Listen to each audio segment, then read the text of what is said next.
Imagine, if you will, a typical January morning in Indiana. Crisp air, quail hunters out enjoying the quiet fields near Lemon Road. But on this particular day, they stumbled upon something horrifying. Yeah.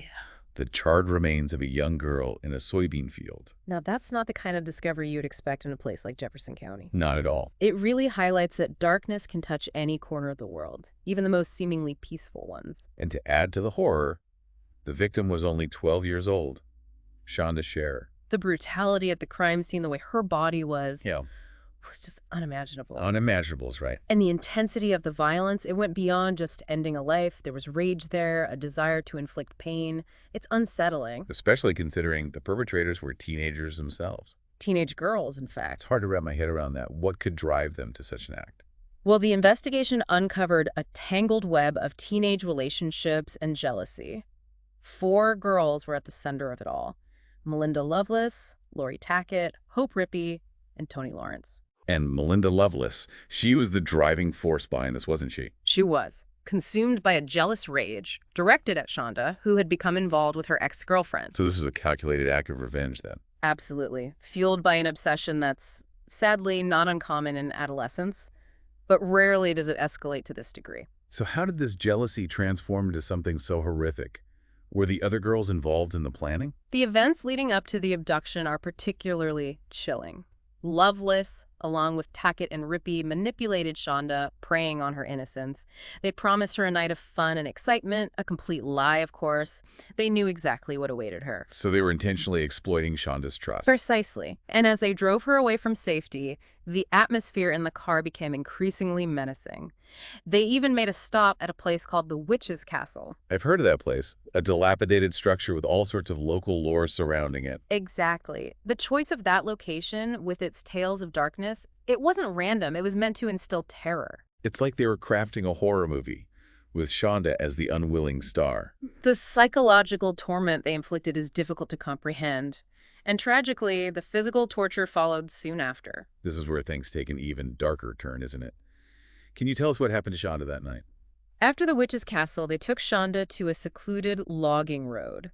Isolation was key to their plan. So they could carry out their acts undisturbed. Yes.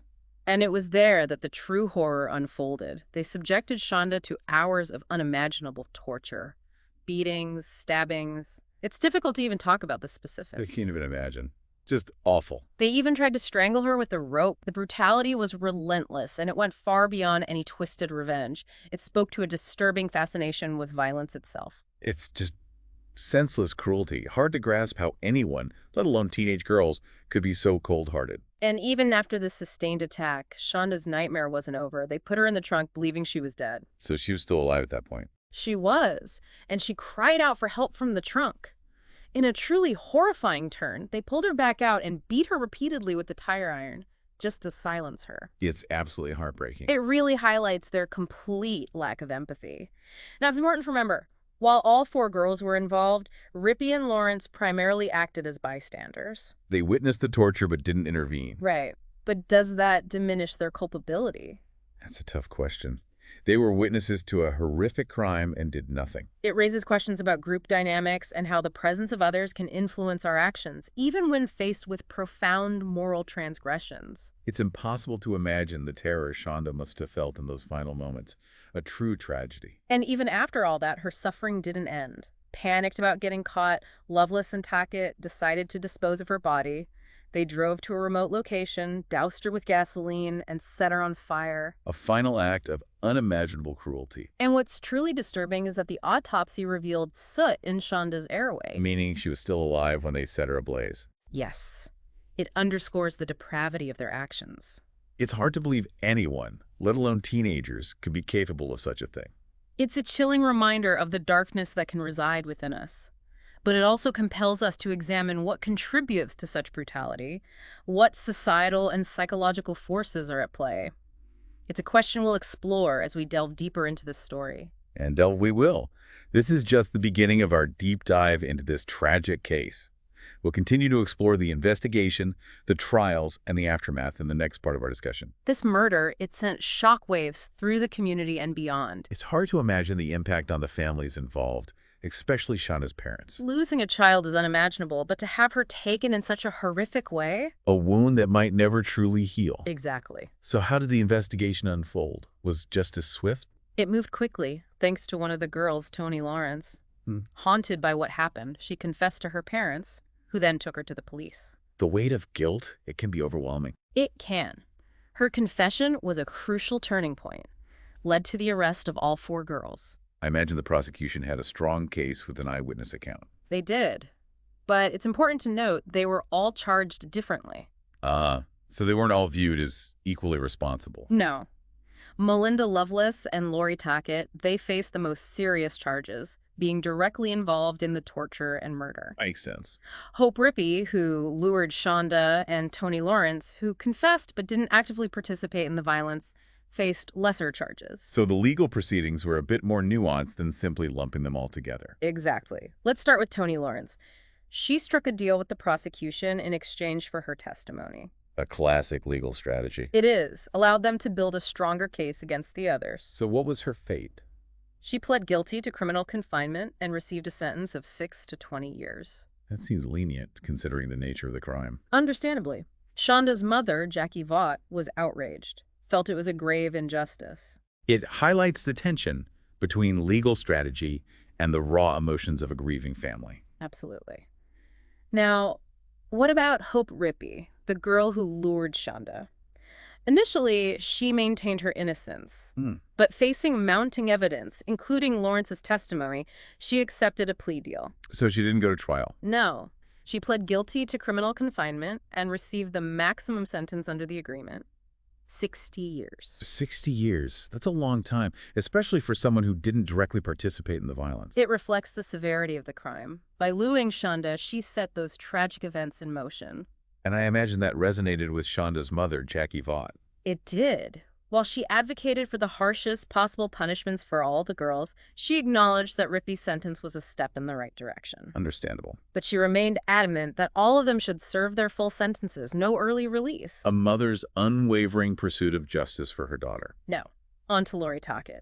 She also accepted a plea deal, pled guilty to murder, and was sentenced to 60 years. 60 years, same as Rippey. But she was more actively involved in the torture. It did raise questions about fairness. Some argued Tackett deserved a harsher sentence. Right. Rippey primarily acted as the lure. But others felt that securing the convictions, avoiding lengthy trials, provided a measure of closure. It's a reminder that the legal system doesn't always align with our sense of fairness. Exactly. It operates within its framework, striving for justice, but sometimes falling short of addressing the emotional weight of such acts.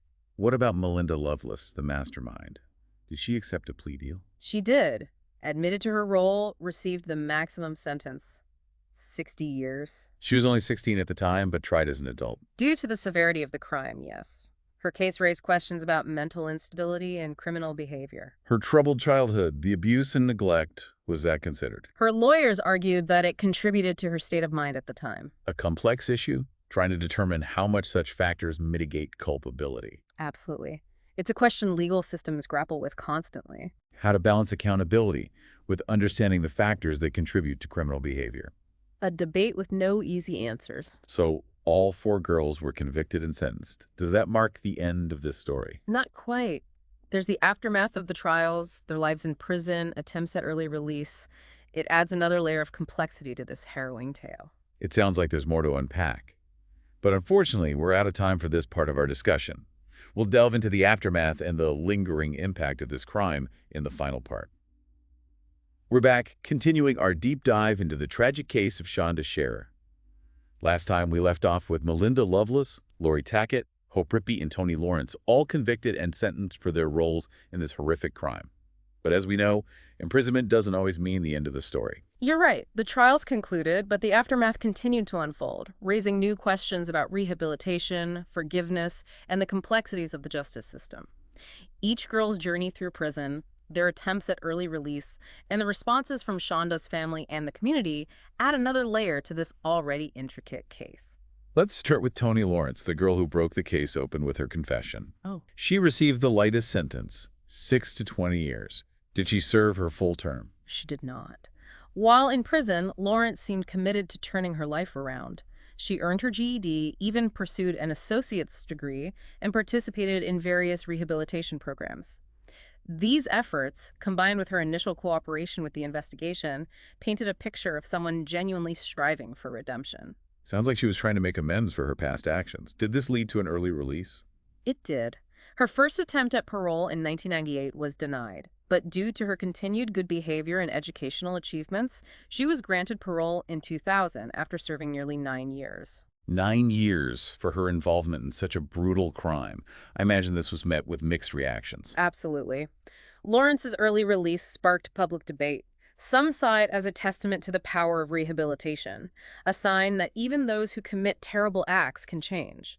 Others, especially Shanda's family, felt it was a grave injustice, a slap in the face to Shanda's memory. It's a difficult situation to reconcile. On one hand, the hope of rehabilitation. On the other, the need for accountability and the pain of the victim's family. It's a complex ethical dilemma, and it's further complicated by the fact that there's no foolproof way to determine genuine remorse or predict future behavior. The justice system has to grapple with these uncertainties, while the victims and their families are left with the emotional turmoil. What about Hope Rippey, the girl who lured Shanda out of her home? She received a 60-year sentence. Did she also seek early release? She did, and in 2004, a judge actually reduced her sentence from 60 to 35 years. The judge cited her remorse, participation in prison programs, and potential to contribute positively to society. That's a significant reduction. What arguments were made for her early release? Rippey's supporters argued her time in prison had transformed her. They pointed to her good behavior, her involvement in programs, and her expressions of remorse for what she did. Some might see genuine remorse. Others might see a calculated strategy to appeal to the parole board. It's tough to say. You're absolutely right. It's impossible to know for certain what's in someone's mind, especially when there's something to gain. This is a major challenge for the justice system, how to assess genuine rehabilitation against the severity of the crime and the need for accountability. How did Shanda's mother, Jackie Vaught, react to this decision? Jackie Vaught was outraged by the judge's decision. She believed Rippey's expressions of remorse were insincere, manipulative. She fought hard to overturn the ruling, arguing Rippey should serve her full sentence. Understandable. Feeling betrayed by the system. To have someone who played a part in her daughter's murder granted early release, despite the horrific nature of the crime, must have felt like a deep injustice. It emphasizes how legal outcomes, while aiming for objectivity, can't always address the emotional weight of such cases. The victims and their families carry the pain far beyond the courtroom. What about Lori Tackett, who was actively involved in the torture? Did she try for early release? Tackett's story is interesting. While in prison, she underwent a significant religious conversion, becoming deeply involved in faith-based programs. She also expressed remorse. Religious conversions in prison, they're often viewed with skepticism. True. Some might see a calculated attempt to gain favor, while others see a genuine spiritual awakening. It's hard to determine the authenticity. Again, distinguishing between genuine change and manipulation. Constant challenge for the justice system. Exactly. This often leads to those debates about parole and the possibility of redemption. And what about Melinda Lovelace, the one who orchestrated it all? Did she ever show remorse or attempt to get an early release? Lovelace did try for early release in 2007. Her lawyer argued that her sentencing rights were violated and that she had inadequate legal representation. He also highlighted her history of abuse and mental health issues. So her defense was trying to use her past trauma and legal missteps to justify a reduced sentence. That's right. But Jackie Vaught vehemently opposed Lovelace's bid for freedom, arguing she was manipulative, incapable of remorse, and a danger to society. She cited reports from other inmates that Lovelace seemed to relish her notoriety, showing no real regret. That's disturbing to think someone could take pride in such a horrific act. Speaks to the complexities of human psychology and the potential for darkness within us. It certainly does. It reminds us that the motivations behind such cruelty are often complex and defy simple explanations. So what happened with Lovelace's attempt at early release? The judge denied her request, stating her original sentence was appropriate. However, due to Indiana's good behavior policy, she ended up serving about half her sentence and was released in 2019. A small price to pay for orchestrating such a brutal and senseless act.